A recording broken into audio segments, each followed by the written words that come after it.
Today we're going to start Chapter 6, which is Thermochemistry. It's the study of energy within chemical processes. Such question for today, what is energy? The objectives are we can define energy, we can name the different types of energy, and we're going to talk about endothermic versus exothermic reactions. This would have been a perfect day to bring your marshmallows and graham crackers and chocolate because we could have demonstrated this.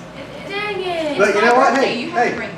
You can bring it tomorrow, and then we'll have another endothermic and exothermic Someone discussion. please text me and tell me to bring marshmallows. All right, define energy.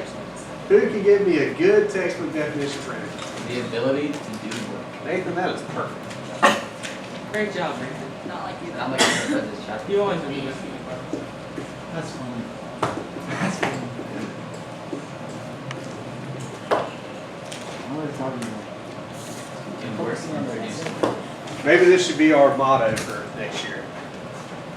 Energy on Energy. three. Ability 1, to 2, do work. 3. Energy. So, give me some examples of energy. Where do we see energy in everyday life? Not A microwave. Light bulb. Microwave. Okay. What'd you say, Rick? Light bulb. Light bulb, so electrical energy. What else? Air conditioning. Jolio Massey. Yeah. He's a real athlete. Okay. That's not a bad answer. Not a bad answer at all.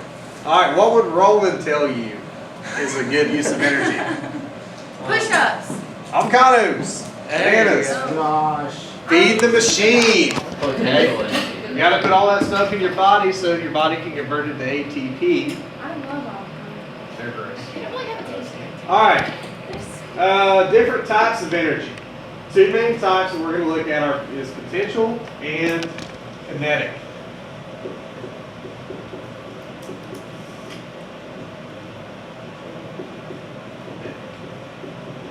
Here's good news. You don't have to calculate potential energy.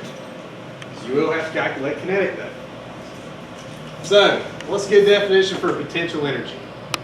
Energy is about position or composition. Okay. An easier way to say that? Stored energy. Yeah. Okay. Energy that has the potential. That's exactly right. So if I'm holding this eraser up, does it have potential energy here? Yes. Yes. Why? Because you You can dropped drop it. Did you drop it? Because you didn't grab it. Good. If I were to throw this, would it have potential or kinetic? Kinetic. Exactly right. So kinetic energy is, Energy in motion. yeah, energy in motion. That's a good way to put it, Max.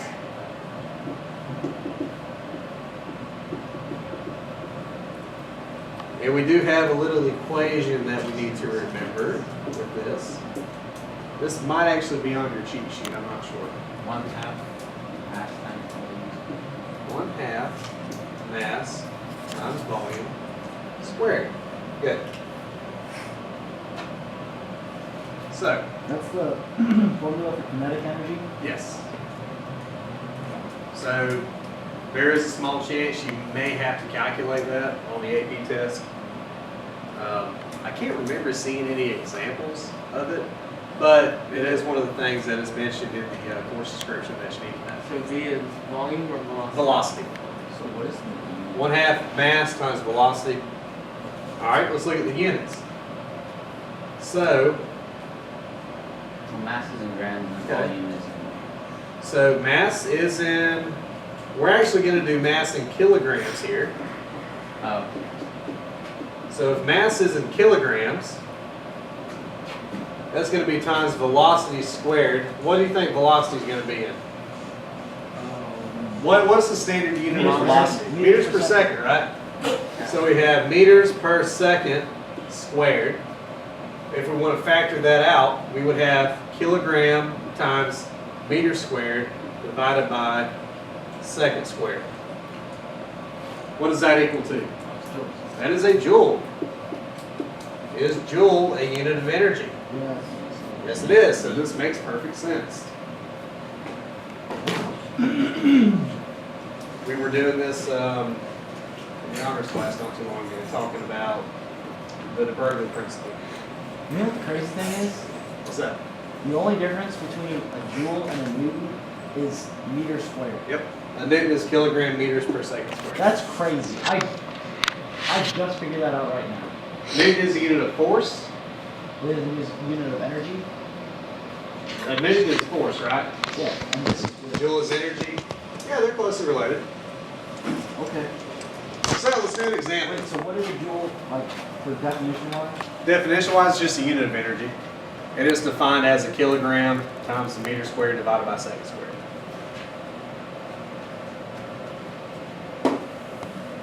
All right, let's do an example. Ben, how much you weigh? 222. 193. 190? Okay, what is that in kilograms? About probably 80 kilograms. Yeah. Yeah. Sounds about right. Actually, that's. All right, so we have an 80 kilogram Ben, and he is traveling at a velocity of stuff. 2 meters. Say I'm cruising at He like has a a good, he has a 6 second 40 no, meters, Uh, 6 I- seconds. Okay, we'll say you run 6 meters per second. We'll be generous. Jeez. Okay, traveling at 6 That's like almost half the meters per second. How much kinetic energy is Ben gonna have while he is closing in on that full lap?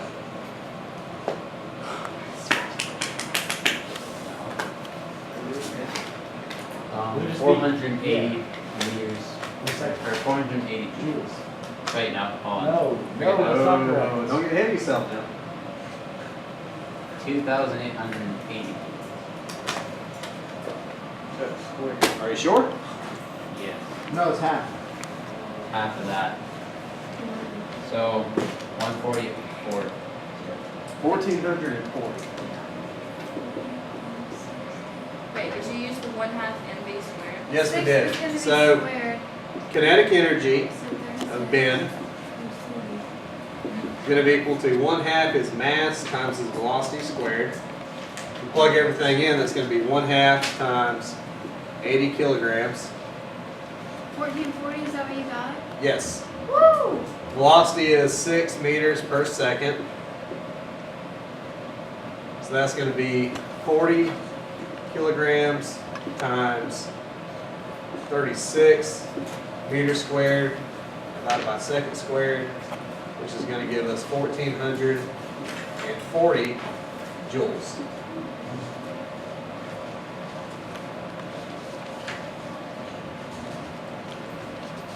So who came up with this answer? Was that everybody? Good, good, good. So that's an easy one. Y'all should be able to handle that, right? Yeah. All right, cool. If you- All right, let's move on to exothermic versus endothermic.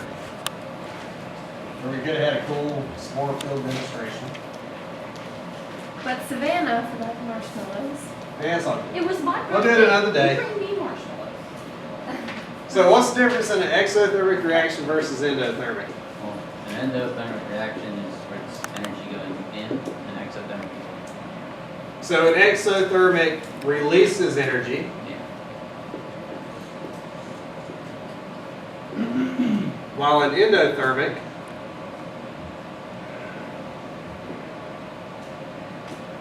is going to absorb energy.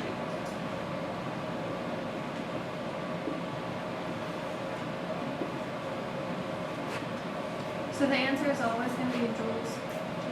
For kinetic energy, yes. Yeah. Or, I mean, you could represent it as kilojoules too, if you wanted to.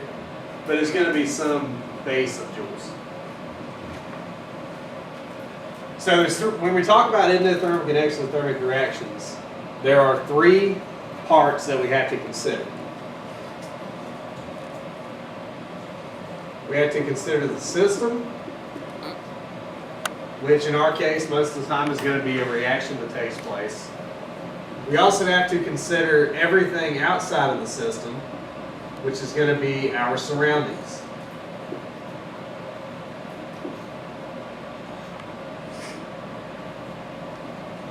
And when you combine your system and surroundings, what do you have? Universe.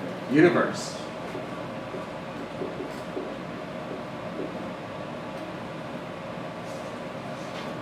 So irregardless of what transfer you have in between your system and surroundings, or some combination of systems and surroundings, is the energy contained within the universe ever going to change? No.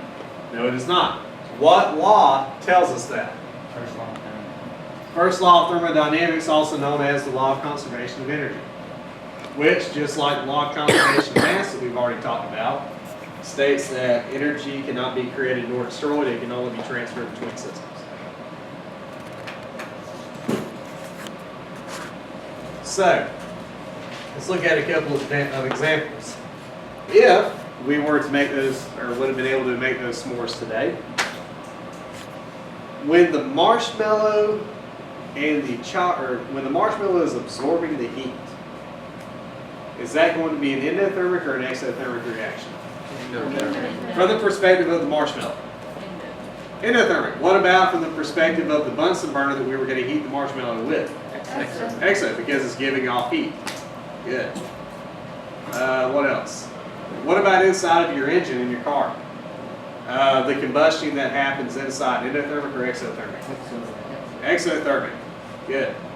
What about from the perspective of the cylinder that surrounds the combustion that takes place? Endothermic, because it's going to absorb the energy or the heat that occurs as a result of the combustion of gasoline or diesel, depending on what you have. So, any questions on endo versus exothermic? We good? If you understand it, give me a thumbs up. All right, cool.